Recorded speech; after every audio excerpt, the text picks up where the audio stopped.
ఆంధ్రప్రదేశ్ రాష్ట్ర ప్రభుత్వం ఎన్డీఏ ప్రభుత్వం ఏర్పడి 100 రోజులు పూర్తి చేసుకొని ఈరోజు 105వ రోజులోకి కాలు పెట్టడం జరుగుతుంది. ఈ 105 రోజుల ప్రభుత్వ పాలనను ఆంధ్రప్రదేశ్ రాష్ట్ర ప్రభుత్వం ఒక ప్రోగ్రామ్గా ప్రతి ఒక్క ఇంటికి వెళ్ళి ప్రభుత్వం అమలు చేసినటువంటి సంక్షేమ పథకాలని ప్రజలకు వివరించండి అని చెప్పేసి మా గౌరవ ముఖ్యమంత్రి గారు నారా చంద్రబాబు నాయుడు గారు తెలిపినారు. అందులో భాగంగానే అనంతపురం 10వ డివిజన్ ప్రాంతంలో 15వ సచివాలయం పరిధిలో ఉన్నటువంటి ప్రతి ఇంటికి కూడా door to door Telugu Desam party నాయకులు, జనసేన పార్టీ నాయకులు, బీజేపీ పార్టీ నాయకులు అందరూ కూడా వెళ్తున్నాం. ఇందులో ప్రధానంగా సచివాలయ ఉద్యోగస్తులు అడ్మిన్ గారు ముల్కేష్ గారు, అదేవిధంగా వెల్ఫేర్ సెక్రటరీగా ఉన్నటువంటి కొండయ్య గారు, మదన్ గారు, మరి పోలీస్ డిపార్ట్మెంట్ నుండి కూడా మహిళా కానిస్టేబుల్ శశికళ గారు, అదేవిధంగా మన విశ్వనాథ్ గారు అందరూ కూడా ఈ ప్రోగ్రాంలో పాల్గొన్నారు. ఈ 10వ డివిజన్లో తెలుగుదేశం పార్టీ నాయకులుగా ఉన్నటువంటి మరి పావురేల్ చంద్రశేఖర్ గారు కానివ్వండి, అదేవిధంగా కంటా దేవి గారు కానివ్వండి, రమాదేవి గారు, అదేవిధంగా మంజునాథ్ అందరూ కూడా ఈ ప్రోగ్రాంలో భాగస్వామ్యం అయ్యారు. ప్రతి ఒక్క ఇంటికి కూడా వెళ్ళి గడప గడపకు తలుపు తట్టి మళ్ళీ చంద్రబాబు నాయుడు గారు ఏ విధంగా అయితే ఇచ్చిన మాట ప్రకారంగా తను 4,000 రూపాయలు పెన్షన్ ప్రతి నెల కూడా మరి వృద్ధులకు ఇవ్వడం జరుగుతుంది. వికలాంగులకు కూడా 6,000 రూపాయలు పెన్షన్ ఇవ్వడం జరుగుతుంది. ఇవాళ రాష్ట్రంలో అధికారం కోల్పోయినటువంటి వ్యక్తి జగన్మోహన్ రెడ్డి ఈరోజు పత్రికలకు ముందు వచ్చి సూపర్ 6 పథకాలు ఏమైనాయని చెప్పేసి సిగ్గు లేకోకుండా ప్రశ్నించేటువంటి పద్ధతుల్లో ముందు పోతున్నారు. జగన్మోహన్ రెడ్డి గారికి ప్రశ్నించేటువంటి నైతిక హక్కు ఉందా అని మేము ప్రశ్నిస్తున్నాం వైసీపీ నాయకులకి, వైసీపీ పార్టీకి. ఎందుకంటే అధికారం లేక రాగానే 3,000 రూపాయలు పెన్షన్ ఇస్తానని చెప్పినటువంటి ప్రబుద్ధుడు మరి 4 సంవత్సరాల కాలం పాటు అప్పుడు 250 పెంచిన చరిత్ర జగన్మోహన్ రెడ్డిది. నారా చంద్రబాబు నాయుడు గారు అధికారంలోకి వచ్చిన తర్వాత తొలి సంతకంతోనే మరి బకాయి ఉన్నటువంటి 3 నెలలు కలిపి 7,000 ఇచ్చినటువంటి వ్యక్తికి నువ్వు ప్రశ్నించే అర్హత ఉందా? కనీసము బుద్ధి ఉండే వాళ్ళు ఎవరైనా కూడా ఆలోచన చేస్తారు. అతనికి బుద్ధి లేదు కాబట్టి ఆలోచన చేయడం లేదు. అంతేకాకోకుండా ఇవాళ రాష్ట్రంలోనే కాదు యావత్ ప్రపంచానికే కలియుగ వైకుంఠ దేవుడు వెంకటేశ్వర స్వామి. మరి అటువంటి కలియుగ వెంకటేశ్వర స్వామి యొక్క ప్రసాదాన్ని అపవిత్రం చేసి మరి మన యొక్క తెలుగువారి ఆత్మగౌరవానికి దెబ్బతీసే విధంగా ప్రవర్తించినటువంటి వ్యక్తి జగన్మోహన్ రెడ్డి. అందుకనే అప్పటి పాలకవర్గం టీటీడీలో ఉన్నటువంటి ఎవరైతే పదవులు అనుభవించినారో, అఘోరించినారో అటువంటి వ్యక్తుల్ని తప్పకోకుండా మరి హిందూ సమాజం అంతా కూడా వాళ్ళకు కఠినంగా శిక్షించాలని చెప్పేసి భారతదేశంలో ఉన్నటువంటి ప్రతి ఒక్కరు కూడా కోరుకుంటున్నారు. అందుకనే సిట్ అనేటువంటి సంస్థ ద్వారా కూడా మరి ఎంక్వైరీ కూడా జరుగుతుంది.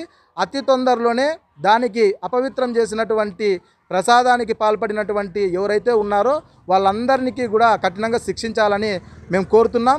అదేవిధంగా నగరంలో ఉన్నటువంటి మురికివాడ ప్రాంతమైనటువంటి మా రాణినగర్లో కూడా మరి ఇప్పటి నుంచి మా అనంతపురం ఎమ్మెల్యేగా 23,023 ఓట్లతో గెలిపించారు ప్రజలు.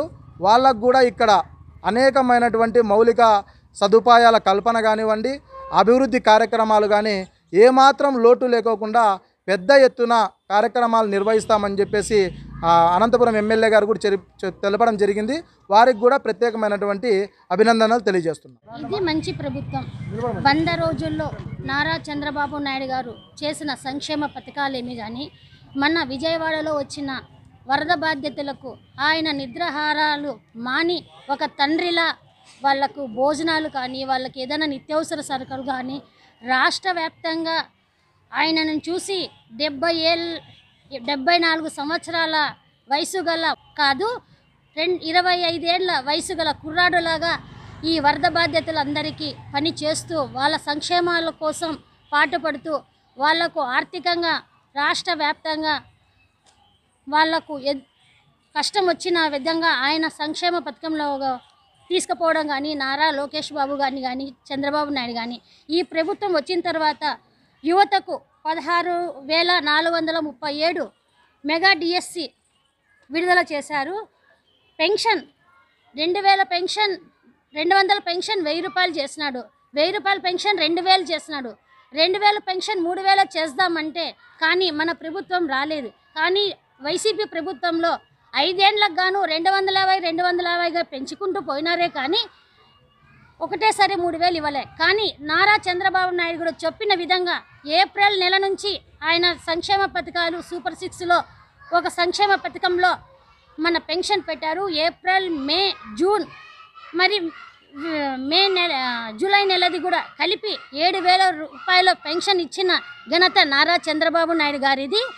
అన్న క్యాంటీన్లు రాష్ట్ర వ్యాప్తంగా 5 రూపాయలకే 175 అన్న క్యాంటీన్లు విడుదల చేశారు. నిద్ర లేకోకుండా చేసిన ల్యాండ్ లైటింగ్ దాన్ని రద్దు కూడా చేసేశారు.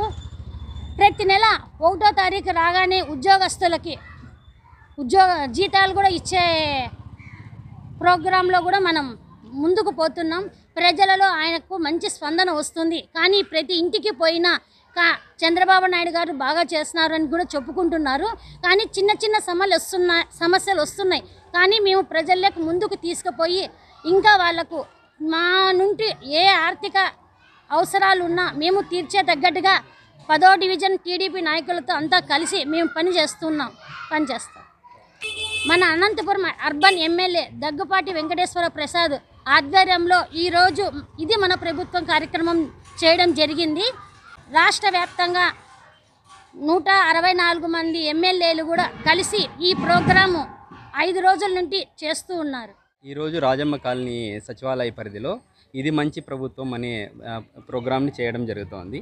అంటే ఈ ప్రభుత్వం వచ్చిన తర్వాత 100 రోజుల పరిపాలనలో ఏమేమి అంశాలని విజయవంతంగా నెరవేర్చారనేటువంటి విషయంలో ప్రభుత్వం వారు ప్రచారం చేయాలనేటువంటి ఉద్దేశంతో ప్రతి ఇంటింటికి వెళ్ళి ఈ ప్రభుత్వం యొక్క ఈ నిర్వర్తించినటువంటి ఈ కార్యక్రమాలని చెప్పడం జరుగుతుంది.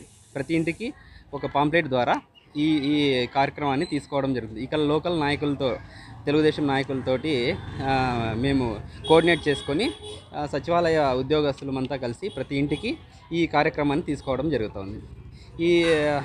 ఈ ప్రభుత్వం వచ్చిన తర్వాత 100 రోజుల్లో మెగా డిఎస్సిని ఇవ్వడం కానివ్వండి, మళ్ళీ 4000 పెన్షన్ చేయడం కానివ్వండి, మళ్ళీ అదే కాకుండా 1వ తారీఖున టెన్షన్గా ప్రభుత్వ ఉద్యోగులకు కానీ పెన్షనర్స్కి కానీ ఈ జీతాలు ఇవ్వడం గురించి కానివ్వండి, మళ్ళీ తర్వాత 5 రూపాయలకే భోజనం ఏర్పాటు చేయాలని ఉద్దేశంతో అన్నా క్యాంటీన్లు 175 అన్నా క్యాంటీన్లు ప్రారంభించడం గురించి కానివ్వండి, ల్యాండ్ టైటిలింగ్ యాక్ట్ రద్దు గురించి కానివ్వండి, విజయవాడ నగరంలో వరదల్లో